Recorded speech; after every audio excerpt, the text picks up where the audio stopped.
We're now joined by Brian Altano. Oh man, what's up? Thanks for joining us. You're just in time to talk. Oh man, what's up? I think I just appeared here. Hello. You're just in time to talk about the Nintendo DS, which was released 10 years ago. Actually, today, the day that this episode is released. Oh, 10 wow. years. Look at how ugly that thing was. Yeah. What a hideous beast. Oh, the original. I don't. When I picture the DS, I don't picture. I picture the light. That. I Thinking picture the of light. like Yeah. the cute and sexy little DS. When light. you say, I'm the same way. When you say the Nintendo DS, I picture the very thin, streamlined DS Lite or the DSi.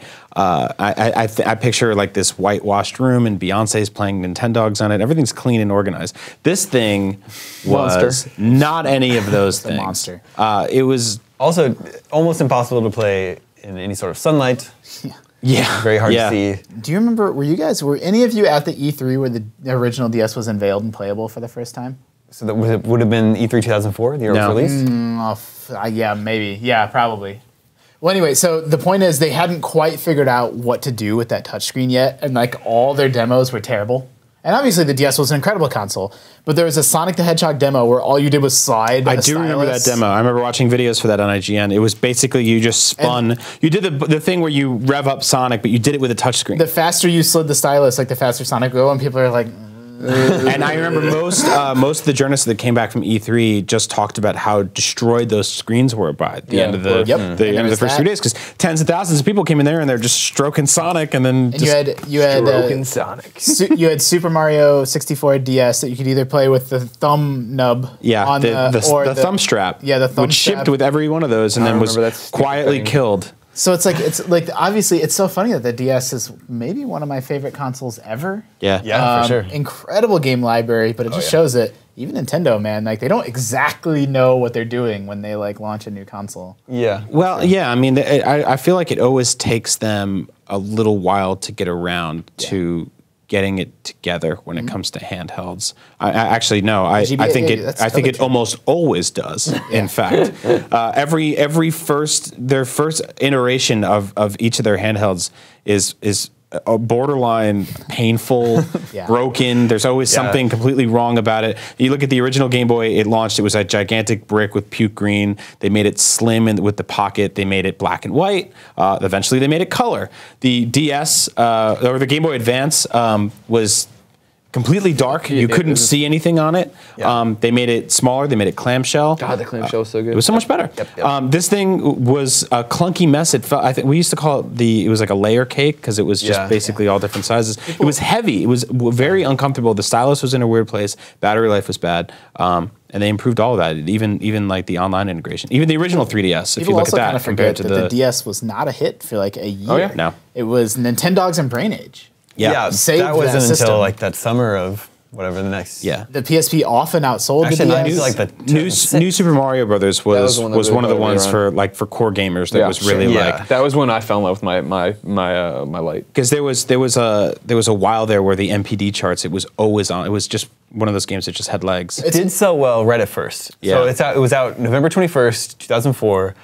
Just in time for Black Friday sales. It sold 1 million units in like the first month. I was one of them. Well, it's also, again, it's one of those things where it's hard to remember that context now, but there'd not been a 2D Mario in a decade at that time. Like 2D Mario was gone. An original 2D Mario, yeah, we hadn't had one since And so that was Super Mario World, That was really. a big deal. And of course, it's led to this. It's not a big deal now. Now we get a 2D Mario all the time. We're spoiled for, awesome 2D and 3D Mario games. But yeah, that was a massive deal back then. Part of the reason it probably took a while to really catch on is because the launch lineup was launch lineup is pretty dismal. Yeah. Here it is. Rub Rabbits. You have something to say? No, I just remember. I remember the launch Ping line. Pals. Asphalt Urban GT from Gameloft. Yep. Feel the Magic, and I've got a couple of photos here. I owned Feel the Magic. Madden NFL 2005, Ping Pals, Ridge Racer DS, Spider-Man 2, Sprung, Metroid Prime Hunters.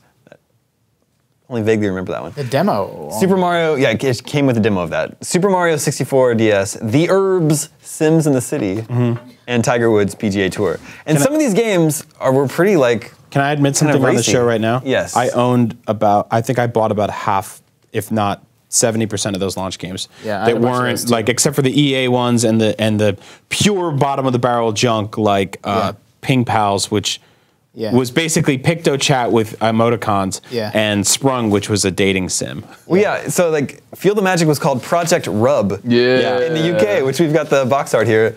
I'd buy that. It's just pretty. It's pretty racy for Nintendo. It is. Field of especially Magic a launch was a game. totally good game. That's like an underrated DS launch game. It is, yeah. It's like a slower paced, even more Japanese WarioWare. Yeah, it's like little touch mini games like WarioWare. It was better than WarioWare Touched. That's for sure. Yeah, Yeah, I'd say 100%. At the time the DS came out, I worked for a website focused specifically on handheld gaming, so I actually know a tremendous amount about. Well, yeah, this is the Sprung box art, where a game where everyone scores. Yeah. It's just really odd that they launched this new. A game where only white people score. Yes, I like that. Hooked up, it says right there. Yeah, he's got brass knuckles that say hooked up. Look what this guy. He's like, don't leave the hot tub. We were just getting started. This is like a dating sim. Why does he talk like? that? I don't. Well, Yeah, who's this guy? Is he? Oh, he's puppeteering this. Yeah. this Yeah, couple he's the down puppet there. master on the couple. Yeah. Yeah, That's you. It was like a dating game. I like the girl that's dressed as a pimp. Hooked Instead of- up. There we go. That was Ubisoft too. That was Ubisoft in the mid 2000s. Like, can you imagine that company doing Well, something so like that now? There'd be a lot of Uplay integration. The problem with the Nintendo DS is that it really never really caught its footing of what it wanted to be, whether it was a 2D platform or a 3D platform. So that's why you had games like Spider-Man at launch that were that fake 2.5D, Yeah, I had that game right? too. And then you had Super Mario 64, which was 3D but didn't have an analog stick. So you had to use your touchscreen or a stylus or the D-pad, which barely worked. You know, I was just thinking about Super Mario 64 DS the other day. That game had 30 more stars in it. Yeah. That's like what people kind of tend to forget or don't think about that much. Super Mario 64, one of the greatest games of all time. My third favorite game ever made. And like, there's a version of it that's got more content that I don't think I ever saw all those stars. I saw it. I didn't even play that. Like, I've gotten. I didn't I've want to got- play with a D-pad. I got all 120 stars in Super Mario 64. I do it every few years, and yet there's this version of it that's kind of locked away behind this like terrible control scheme. So not only does it have more stars, it actually has more stages. More playable characters. More playable characters that you switch to with hats. I mean, in the original Yeah. game, you got Yoshi if you jumped on top of the roof at the very end of the 120 stars. Well, it was an Easter egg. It was an You Easter didn't egg. really, like- yeah, you couldn't He even didn't really do anything. He was just like, "Hey, Mario." Yeah. He was just like, me, "Here's Yoshi." infinite lives," and everyone wanted to play as Luigi, but in this one, you finally could. And yeah, it's all that cool content in the Super Mario 64 hub world, Yeah. which is one of the greatest games of all time, is buried on that system. It's like- with a it's- D-pad. It's a crime. That's why I was thinking about this. Is because we were going to write a feature of the definitive version of games that's like locked away that either have some fatal flaw, like the controls in this instance. Like, it's crazy. Like, what if they released Super Mario 64 DS, but on like the Wii U Virtual Console or something, like some way that you can actually play it with proper 3D controls? Like, Yeah. I would love to go back and see what those stars were about. Me too. Sure. DS was notable for being the first Nintendo hardware launched in North America before Japan. So okay, it was released here first. Interesting. Anyway, I remember. little fun fact there. Thanks, Davey. I remember specifically, I played the Metroid Prime Hunters demo in a Best Buy, and I Yeah. was like, "This is weird, but I still have to buy this because it says Nintendo on it." That I waited console got until so good. I waited Yeah. until Advance Wars came out, and then Excellent game. Wow. Yeah. Excellent game. that's when I got it. Yeah. Great. The DS one was, in my opinion, a little bit lesser, but still great.